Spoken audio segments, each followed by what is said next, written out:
자, 반갑습니다. 이번 시간에는 지난 시간에 이어서 직업윤리 중에서 직업관을 이어서 파도록 하겠습니다.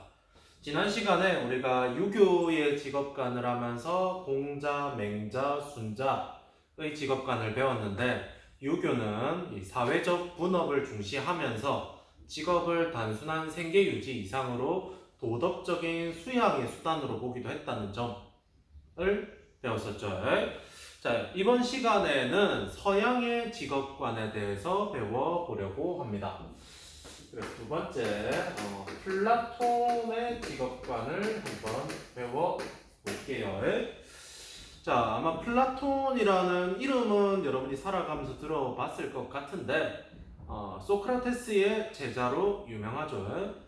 또 이제 소크라테스의 우리가 행적이라든지 사상을 알 수 있는 책들은 대부분 다 플라톤이 저술을 하였습니다.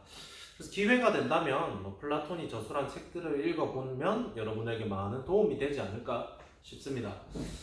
자, 다시 돌아와서 이 플라톤을 조금 자세하게 설명을 할게요.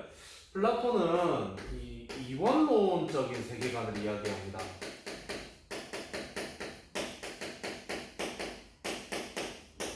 세상을 두 개로 나누어서 보았어요. 어떻게 나누느냐? 이 이상적인 이데아의 세상과 현실의 세상으로 나누어 보았어요. 그런데 우리가 처음 들어보는 요 말이 걸리는 거죠. 이데아. 자, 이데아란 무엇이냐? 영어로 쓴 거는 이렇게 씁니다. 되게 익숙한 단어죠. 아이디어 할 때 그 이데아예요. 이 이데아란 무엇이냐면 만물의 원형이라고 해야 될까요? 궁극적이고 완전한 불변하는 그러한 이치를 이데아라고 봅니다. 여러분이 잠깐 머릿속에 지금 의자라고 하는 것을 한번 떠올려 보세요. 의자 떠올려 봤습니까? 여러분 머릿속에 되게 다양한 의자들이 떠오를 것 같아요. 여러분 집에 있는 조금 편안한 의자가 있을 것이고, 학교 의자를 떠올린 학생도 있겠죠. 우리 학교 의자 같은 경우에는 쓸데없이 무겁죠. 그래서 체육관에서 행사가 있을 때 의자를 들고 간다, 힘들잖아요. 그리고 앉아 있으면은 스르르르 미끄러져 가죠. 미끄러져 갑니다. 그리고 힘을 뒤로 빡 주면은 볼라지기도 하고요. 또 기울어지기도 하고 되게 불안전한 의자죠. 반면에 여러분이 좋아하는 PC방에 있는 의자들 안락하죠. 내 몸을 감싸주고 되게 쿠션도 좋고 그런 의자도 있죠. 근데 또 의자를 떠올리라고 했는데 특이한 학생들은 안마의자 이런 걸 떠올리는 사람도 있지 않을까 싶어요. 그 안마의자도 되게 좋죠. 내 몸을 주물러주고 편안하게 만들어주는. 그리고 자동차에 의자를 떠올리는 학생도 있을 것 같아요. 자동차 의자도 되게 좋죠. 겨울에는 추우니까 히터를 틀어줄 수도 있고, 여름에는 통풍을 시켜주기도 하고, 정말로 많은 다양한 의자들이 존재합니다. 하지만 이 의자들은 모두 다 불완전한 의자예요. 우리가 보고 있는 이 의자들은 그 의자 중에서 가장 완벽한 의자, 그것이 의자의 이데아예요. 의자의 이데아. 요건 우리가 이성적인 사고를 통해서만 파악할 수 있는 거예요. 가장 궁극적이고 완전한 의자. 우리 생각으로 찾아내는 거죠. 그런데 우리가 이 현실에서 마주보고 있는 의자들은 모두 불완전해요. 왜냐? 이 이데아의 세상을 모방했기 때문에 불완전하고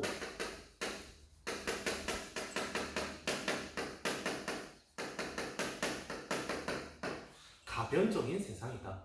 플라톤은 우리가 살고 있는 이 세상에 있는 것들은 다 불완전하다고 봐요. 끊임없이 바뀌니까요.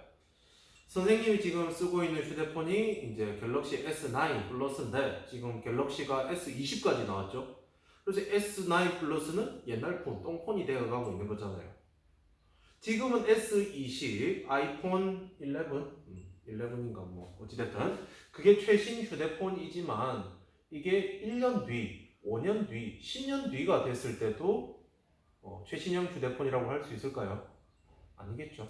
현실에 있는 것들은 모두 다 불완전할 수밖에 없습니다. 그래서 우리는 궁극적으로 완전한 세상을 추구해야 된다라는 것이 플라톤 철학의 출발이에요.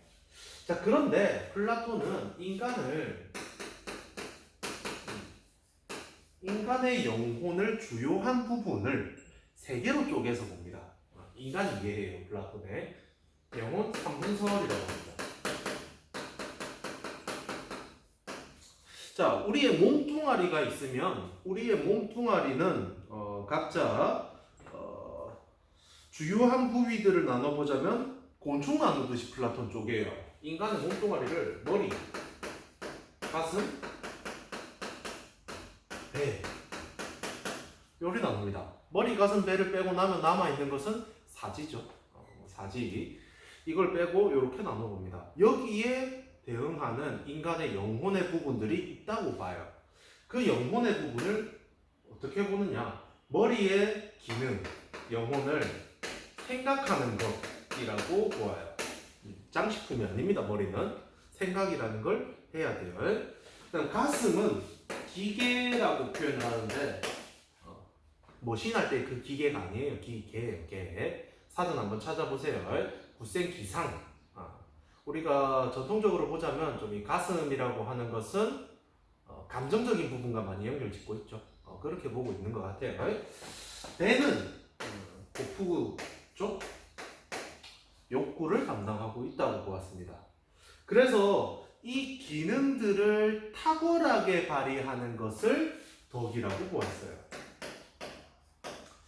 이 이성을 탁월하게 발휘하면은 지혜의 덕이 나오고, 기계를 탁월하게 발휘하면 용기의 덕이 나오고, 욕구를 탁월하게 발휘하면 절제의 덕이 나온다. 꼭 봅니다.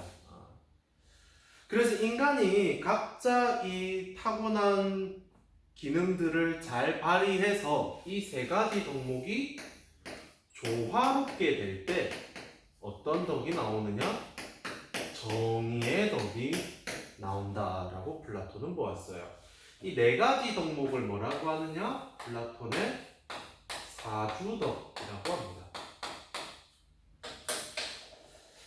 자, 이 이야기를 지금 하고 있는 건 플라톤의 직업윤리를 하기 위해서예요. 우리가 플라톤의 기본 관점을 알아야 되니까. 앞서 유교를 설명할 때는 유교의 직업윤리를 설명할 때는 우리가 1단원에서 배웠잖아요. 플라톤 처음 등장하니까 좀 생소할 수 있어요. 자, 첫 번째로 배웠던 이것은 이 플라톤의 세계관이고, 두 번째로 하고 있는 이 내용은 플라톤이 인간을 이해하고 있는 거예요. 자, 그런데 플라톤은 국가라는 것을 어떻게 보느냐? 국가라고 하는 것은 대문자로 쓰여진 개인이다라고 이야기를 합니다. 뭔 소리냐면, 자, 요게 개인이면 이게 국가다라는 거예요. 즉, 인간이 거대한 형태를 띠고 있는 것이 국가다라고 생각을 해요. 그래서 이 플라톤이 국가가 정의롭게 되기 위한 방법을 고민하면서 어떤 이야기를 하냐면 개인이 정의롭게 되는 것과 다르지 않다라고 보는 겁니다. 국가에서도 각자의 역할이 존재한다는 거예요. 인간을 보았을 때 머리의 역할, 가슴의 역할, 배의 역할이 다르듯이 국가에 있어서도 머리의 역할, 가슴의 역할, 배의 역할이 다를 수 있다라는 겁니다. 그래서 플라톤은 이 각각의 부분이 타고나는 것이 사람마다 다를 수 있다라고 보아요. 그래서 특히나 이 욕구하는 부분이 강한 사람들은 어떻게 되어야 되느냐? 생산을 담당해야 된다라고 보아요. 뭔가 내 욕구 충족을 중시하기 때문에 무엇인가를 만들어낸다면 보다 효율적으로 생산을 할 수 있기 때문에 생산자 계층이 되어야 된다고 보았습니다. 이 용기가 탁월한 사람들은 군인 계층이 되어야 된다고 보았어요. 군인 계층. 그것을 뭐라고 표현하냐면 가디언이라고 표현합니다. 수호자 계층. 나라를 지키기 위해 치안을 유지하기 위해서 제1선에 서야 되는 사람들은 아무래도 용기 있는 사람들이어야겠죠. 그래서 이 용기가 탁월한 사람들이 수호자가 되어야 된다. 그리고 이 지혜가 가장 탁월한 사람들은 어떻게 되어야 되느냐? 이 사람들이 바로 통치를 해야 된다고 봐요.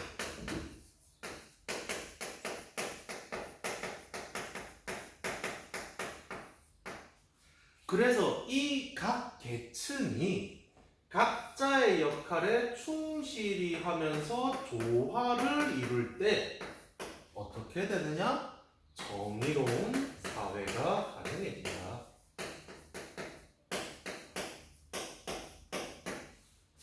요 이야기를 하고 있는 겁니다. 자, 그래서 우리가 앞에 배웠던 유교랑 크게 다르지 않아요.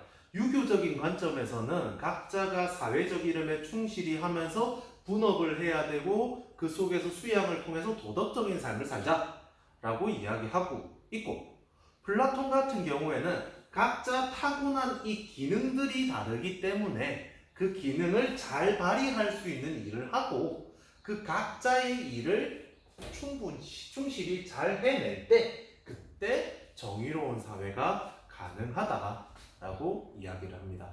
그런데 여기서 조금 더 세부적인 이야기를 하면은 이 지혜를 갖춘 통치자가 통치해야 된다라는 것을 플라톤이 뭐라고 표현하느냐? 철인 정치라고 표현을 해요.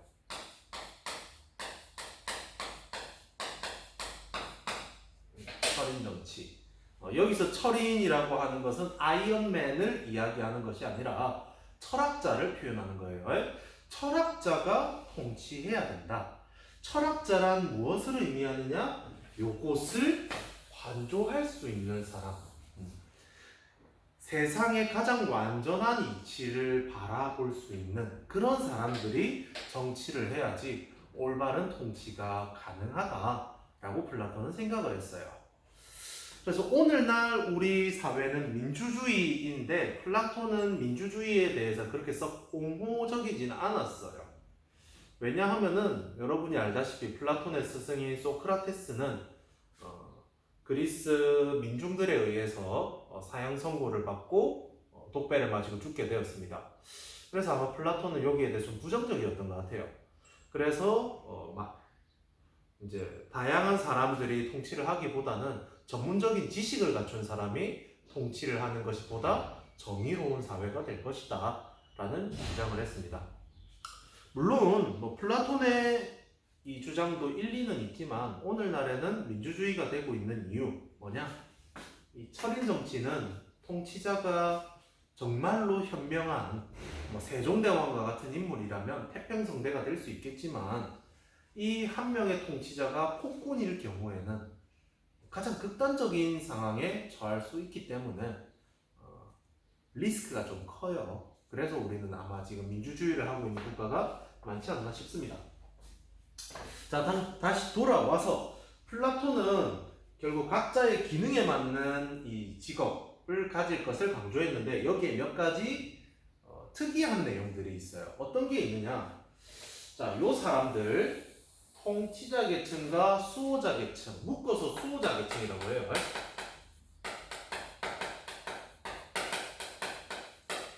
통치자 계층이라는 말을 플라톤은 수호자 중에 수호자 이런 식으로 표현했기 때문에 이 수호자 계층은 공적인 일을 하고 있는 사람들이기 때문에 사적인 소유를 제한했어요. 이 통치자들이 자기 사리 사욕을 추구하게 되면은 부당하게 이득을 취하기가 좋습니다. 예를 들어서 어디를 개발할 것이다. 개발하냐 마냐를 통치자들이 결정하잖아요. 그런데 그 사람들이 여기 개발할 거니까 미리 땅을 사놓고 이익을 취한다. 부정의하잖아요.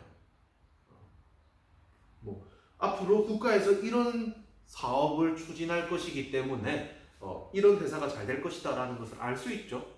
정치하는 사람들이. 그래서 미리 주식을 사놓고 돈을 버는 거 부정의하잖아요.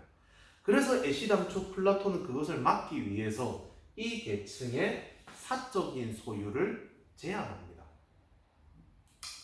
그리고 이러한 개인의 기능들은 사람마다 다를 수 있죠. 그렇기 때문에 이 계층은 세습되지는 않습니다.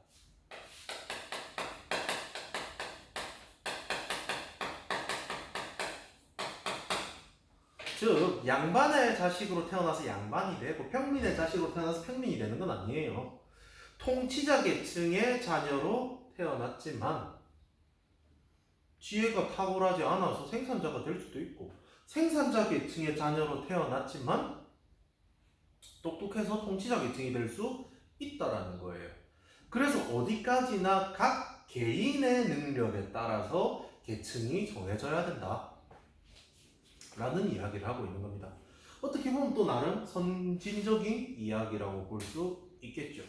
그래서 플라톤은 이 각자의 능력을 잘 파악하기 위해서 교육을 강조했습니다.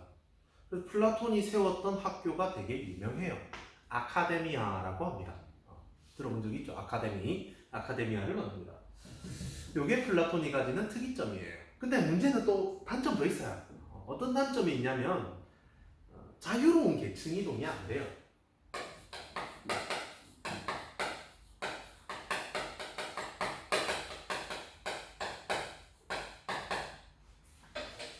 내가 생산자 계층인데 후천적으로 노력을 해서 공부를 해서 통치자가 된다? 그거 안 돼요.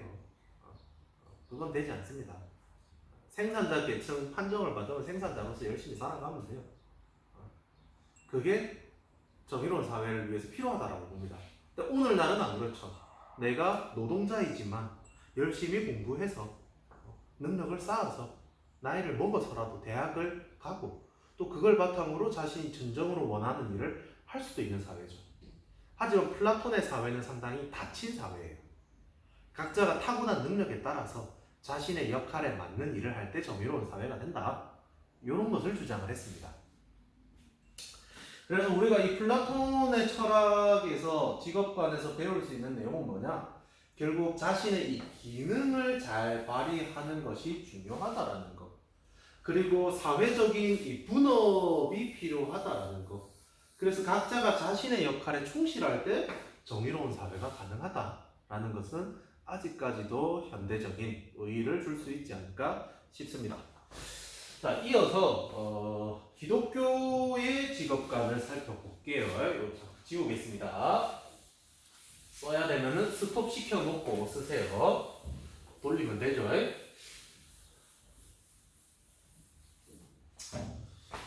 세 번째.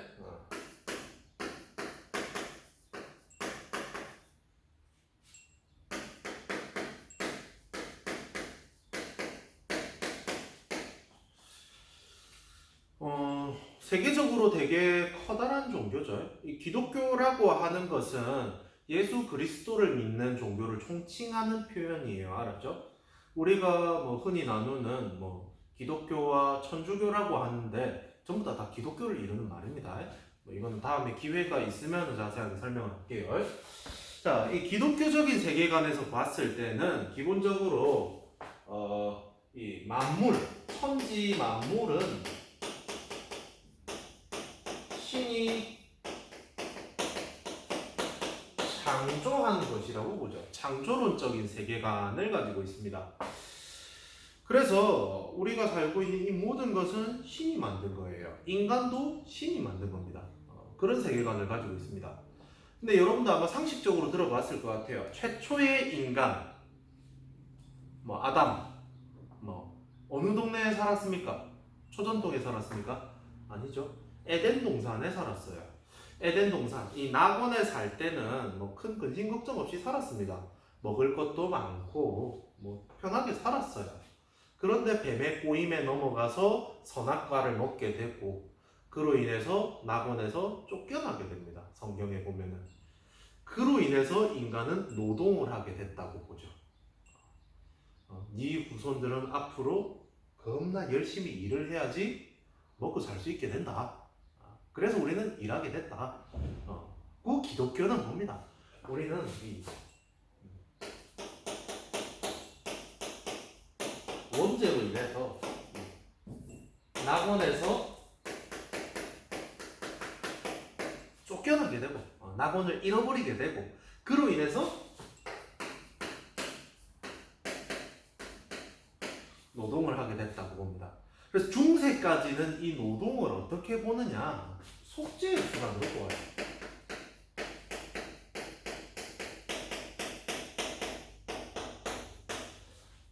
우리는 최초의 인간, 결국 죄인의 후손이기 때문에 그로 인해서 어쩔 수 없이 일을 하고 있는 거다.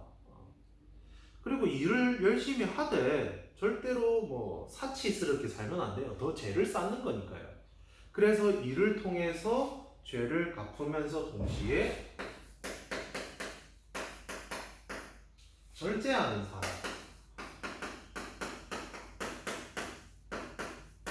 신을 위해서 봉사하는 삶을 살아가는 것이 이 전통적인 기독교 윤리였어요. 그런데 이 종교개혁이라는 것이 일어나게 되고 새로운 움직임이 등장하게 됩니다. 누가 등장하게 되느냐? 장 칼뱅이라는 신학자가 등장하게 돼요. 자, 이 장 칼뱅은 어떻게 보느냐? 기존과는 완전 좀 다른 이야기를 해요. 뭐냐?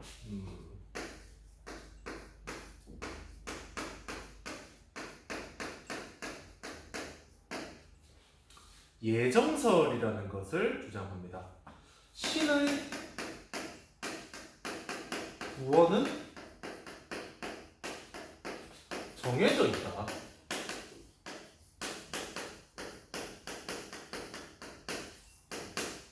는 예정설을 주장합니다. 우리가 이제 흔히 기독교에서 이단이라고 일컫는 여러 종파들이 있는데 기독교의 핵심적인 교리가 있어요. 그것을 부정하게 되면은 이단이라고 칭하게 됩니다. 사이비 종교랑은 조금 또 다른 개념이에요. 예수 그리스도를 믿지만 핵심적인 교리를 부정해서 주류 종파에서 이단으로 찍히는 경우가 많습니다. 그 중에서 가장 대표적인 사례가 이것을 부정할 때 이단으로 찍히기도 해요. 내가 열심히 믿고 노력함으로써 구원받을 수 있다. 크게 문제가 없어 보이지만 그 구원을 해주는 나에게 은총을 내리는 주체는 누구냐? 교회에 계신 신부님, 목사님, 나 자신? 아니에요. 나에게 구원을 내리고 은총을 주는 주체는 신이죠. 가시예요. 그래서 내 구원은 이미 신에 의해서 정해져 있다라는 예정설을 칼뱅이 이야기합니다. 그런데 응당 사람이라면 궁금하겠죠. 내가 구원을 받나요? 못 받나요? 궁금할 거예요. 그래서 그것을 알 수 있는 방법이 있다. 그게 무엇이냐? 바로 직업이다라고 생각합니다. 직업?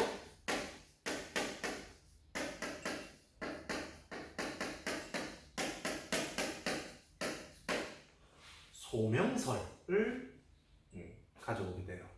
직업이라고 하는 것을 무엇으로 보느냐? 소명이라고 보는 거예요. 이 소명이 조금 한자가 어려운데 좀 더 쉽게 풀었으면은 부르심이라는 뜻이에요. 즉 직업은 우리가 죄를 지어서 하는 일이 아니라 직업이라고 하는 것은 신이 나에게 내린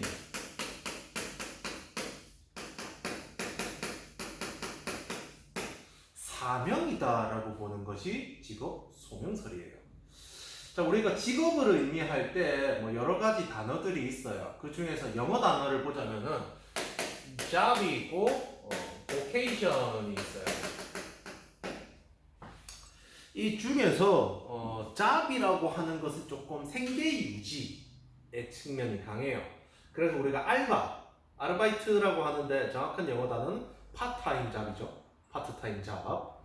그런데 내가 어떠한 책임의식, 뭐 프로페셔널함을 가지고 일을 하는 것에 대해서는 잡이라는 개념, 잡이라는 단어보다는 vocation이라는 말을 더 자주 쓴다고 하더라고요. 그래서 직업을 단순 생계 유지가 아니라 속죄의 수단이 아니라 직업은 신이 주신 사명이다. 신이 나를 창조함에 있어서 나에게 내린 사명이 바로 직업이다 라고 하면서 직업을 긍정적으로 보기 시작하게 됐어요. 노동이라고 하는 것을. 자, 그런데 신이 나를 구원해 놓을 것을 정해 놓으셨다면 나는 이 직업 활동을 통해서 성공과 부를 얻을 수 있을 것이다라는 거예요. 신이 나를 구원해 줄 것이기 때문에 나는 직업에서 성공하고 돈도 많이 벌 수 있다라는 겁니다. 그래서 직업적인 성공과 부를 어떻게 보느냐? 구원의 징표로 보고 있습니다. 구원의 증거예요. 자, 여기서 잘 이해해야 돼요. 내가 직업을 열심히 해서 구원받는 게 아니에요. 알겠죠? 구원은 정해져 있어요. 다만 내가 구원받는지 안 받는지를 직업 생활을 통해서 알 수 있다는 겁니다. 자, 그런데 신이 나를 구원해 놓을 것을 정해 놓으셨는데 언제 구원받을지는 모르잖아요. 그러니까 일단 직업 생활은 열심히 해야 돼요. 알겠죠? 이게 칼뱅주의적인 사고예요. 자, 여기서 기존과 다른 사고가 생기게 되는 거예요. 뭐냐? 이 부라고 하는 것. 전통적인 이 중세 기독교적인 관점에서는 이 부, 돈이라고 하는 것은 경계해야 될 대상, 타락의 대상으로 보았는데 이제는 이 부를 긍정적으로 보기 시작하게 됩니다. 돈은 나쁜 것이 아니다.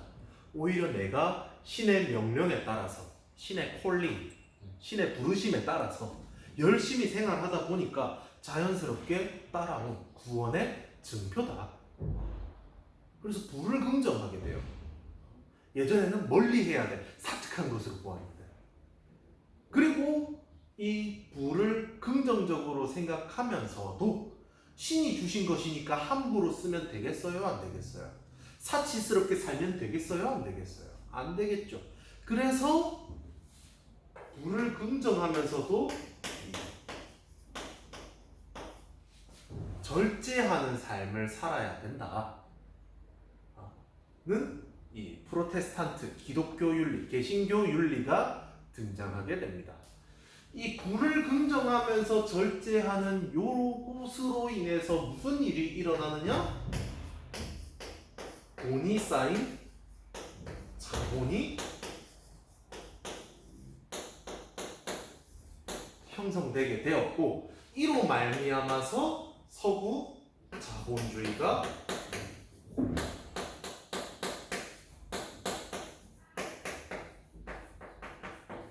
발전하게 됩니다.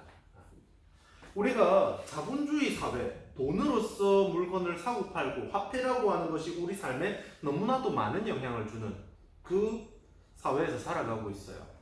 서구 사회는 우리보다 더 빨리 그렇게 살아왔고, 하지만 자본으로서 모든 것을 해결하고자 하는 천민자본주의, 돈으로서 갑질하는 그런 사회, 심각한 사회로 가지 않는 것은 이러한 기독교적인 윤리가 있기 때문이에요.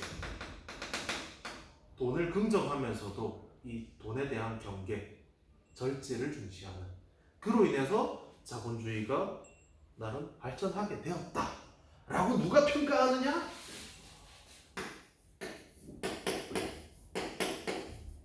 막스 베버 아저씨가 평가를 합니다. 언제 배웠을까요? 베버. 기억을 해보세요.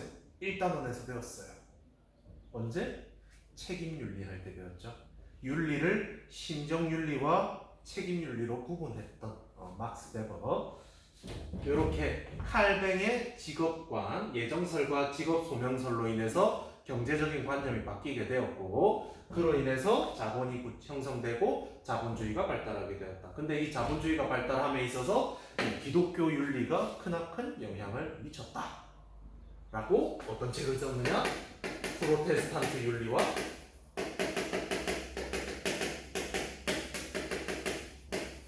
캐피탈리즘, 자본주의 정책 이라는 책을 썼습니다. 자, 이렇게 해서 고대 서양의 직업관, 그 다음에 중세 기독교적인 직업관, 그 다음에 근대에 불을 긍정하게 되는 칼뱅적인 직업관을 살펴봤어요. 이렇게 직업이 대한 관점이 바뀌면서 사회가 점점 바뀌어갑니다. 플라톤적인 직업관에서는 결국 통치를 해야 되는 이 자유인, 엘리트 계층과 육체 노동에 힘써야 되는 이 계층의 구분, 신분제가 정당화될 수 있는 문제점이 있을 수 있었고, 그 다음에 중세 같은 경우에는 적극적인 노동 활동에 대해서 제한을 거는 문제점이 있었고, 근대로 오게 되면서 이 부를 긍정하게 되었는데, 문제는 뭐냐? 이 부를 긍정하는 자본주의 사회가 되면서 또 다른 문제들이 생기게 돼요.